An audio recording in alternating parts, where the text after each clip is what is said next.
introducir el tema y hablamos del papel de Europa en el escenario actual, con Libia, con una guerra en Libia, con los precios de los combustibles subiendo continuamente, ¿qué es lo que está haciendo Europa o su representante? Bueno, en primer lugar, lo de Libia no deja de ser un caso puntual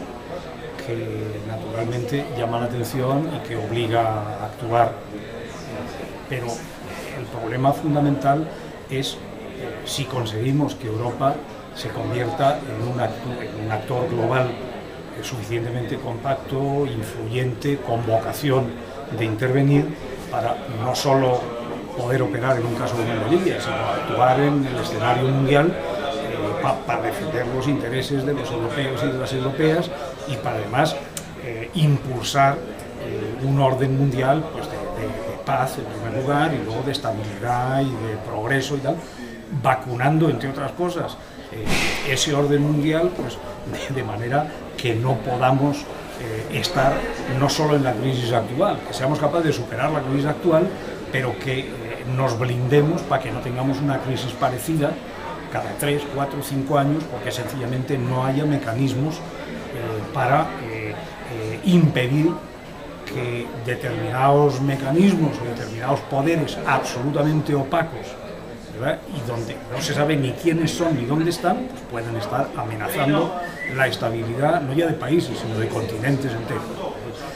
El caso de Libia es un caso específico. Usted se refiere con razón al tema de la subida del petróleo. La subida del petróleo no sube porque de pronto Libia deje de producir, sube porque hay un fenómeno especulativo en que los que se benefician de la venta del petróleo aprovechan un caso puntual que no tiene más alcance y sencillamente se aprovechan para subir los precios del petróleo. Y no hay un mecanismo para que quienes somos los consumidores, que somos la inmensa mayoría de los países, y en Europa muy poco afectados en relación como pueden estar afectados determinados países de África que no tienen reservas ni capacidad de resistencia. Pero no hay un mecanismo para precisamente a los países productores poderles, y a las sociedades que explotan esa producción, pues poderles decir que no vamos a aceptar que suban los precios del crudo de una manera absolutamente arbitraria y amenazadora para la estabilidad de nuestras economías.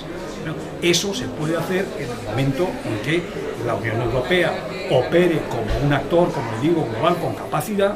y desde luego se puede hacer cuando la Unión Europea como actor global se pueda poner de acuerdo con los Estados Unidos, con China, con la India, con Brasil, con África, si así fuera el caso. En ese es en el reto en que estamos.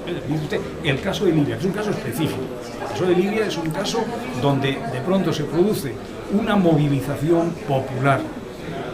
para alcanzar niveles de libertad, de democracia, de respeto a los derechos humanos, y no se da el fenómeno que se ha dado en Egipto y que se ha dado en Túnez, sobre todo en Egipto, donde lo que pasa es que el ejército le da la espalda al dictador. Ya veremos para qué, ya veremos si le da la espalda al dictador para seguir disfrutando de los beneficios que en una dictadura como la que había en Egipto, muy parecida a la dictadura que había en España durante mucho tiempo, donde los generales ya no solo eran generales del ejército, eran también miembros de los consejos de administración de todo lo que eran las compañías nacionalizadas. Vamos a ver lo que pasa en Egipto, ojalá que vaya bien. Por lo pronto, lo que tenemos es militares en el poder que han disuelto las cámaras y que han abolido la Constitución.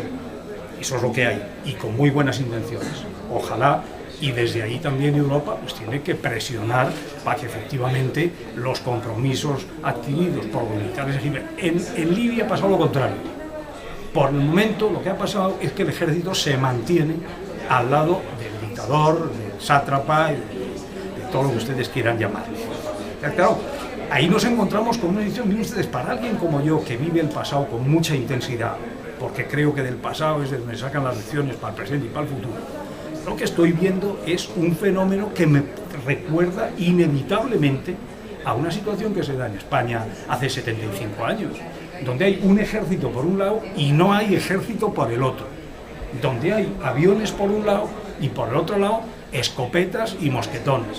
Y entonces, ¿cómo no sentir nosotros que en el 36 se monta la no intervención para que efectivamente el que ese ejército profesional que ha bailado aplaste al que es pueblo, en definitiva, sin una preparación militar y sin los mecanismos tecnológicos, digamos, que hubieran permitido defenderse al pueblo organizado en la legalidad republicana. Pues eso es lo que está pasando también en Libia. ¿Qué capacidad tenemos nosotros desde fuera para que no haya una no intervención, que de hecho es permitir que el ejército con Gaddafi a la cabeza aplaste a las reivindicaciones populares? Pues eso hay que hacerlo respetando las normas internacionales que hacen que Naciones Unidas son quienes tienen que decidir que efectivamente no se permita a este régimen al que se ha expulsado de Naciones Unidas. Es la primera vez en mucho tiempo que se expulsa a un país de las Naciones Unidas. ¿No? Seamos coherentes en Naciones Unidas, vayamos más allá e impidamos que este señor que ha sido expulsado de Naciones Unidas pues sea el que gane la partida. Un tema que nos toca más de cerca